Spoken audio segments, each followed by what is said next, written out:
ভাই নেপালে এসে আমাদের নিহারি কেমন লাগতেছে? ইনশাআল্লাহ খুব ভালো, চালিয়ে যান আপনারা ইনশাআল্লাহ। খাবারটা মানও অনেক ভালো, পাকও অনেক ভালো, আমার কাছে অনেক ভালোই লাগছে। আমি আসছি আজকে 2 দিন, আজকে পেট ভরে খাওয়া খাইছি। কি ভাই নেপালে এসে কি নিহারি আশা করছিলেন? ভাই হঠাৎ করে আপনাদের সাথে দেখা হওয়ার পর ভালো ভালো খাবার হয়, মন জয় করে নিয়েছে।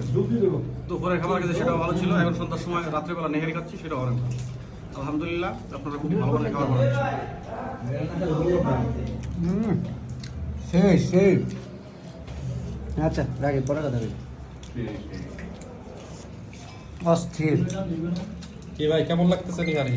আলহামদুলিল্লাহ, মানে নেপালে এসে যে এইভাবে ম্যারি খাবো মানে বাঙালি খাবার দুপুরে খেয়েছি ভাত, সাদা ভাত, ভাজি, আজকে যে পানি। নেহারি, যা কিনা আমরা আশুলিয়ার কি ওর এটা খুব লাগে। কি বলে ওটা পল্লী বিদ্যুৎ আমরা খাইতাম, সেই স্বাদটা এখনো পাচ্ছি। তার থেকে বেশি মজা লাগতেছে। আচ্ছা এই নিহারি গুলা কি বাংলাদেশে খাইতে কত টাকা লাগবে বলেন? বাংলাদেশে 400 টাকা তো লাগবে। 400 টাকার উপরে লাগবে। 400 টাকার উপরে লাগবে, 400 আর আমরা এখানে নেপালি টাকায় দিচ্ছি 200 টাকার মতো। তাহলে বাংলাদেশে কত পড়তেছে? 150 টাকা। 150 টাকার মতো।